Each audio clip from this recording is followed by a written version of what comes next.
So you guys may have seen a film called Carter.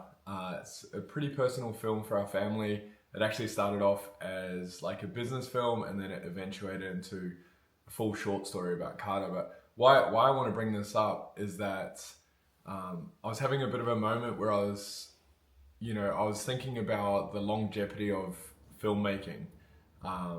It's such a special film for us, and to have to either go on YouTube or to have to, try and find it on the endless scroll because, we're posting and stuff like that, and then you got to scroll down and try and find the film. It was kind of like devaluing it.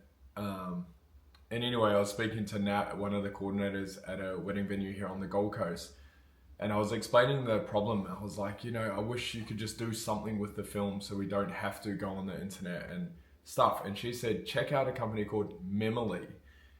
I did, and I was blown away, and it solved all my problems. And we just got a gift in the mail. Well, and this is it here. So it looks like a little album, and it is a little album. You can have ones where they've got stuff written on them differently, and it can come preloaded with, say, for example, like your wedding film. What a cool idea.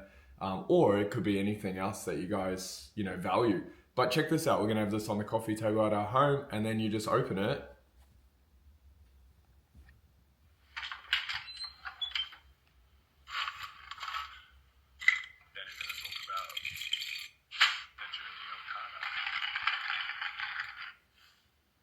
And it just plays automatically, the whole film. You close it and it stops. Like, honestly, this is the best idea in terms of preserving memories, in terms of like film medium. So thank you, Memmoly, for this beautiful little video album that we have.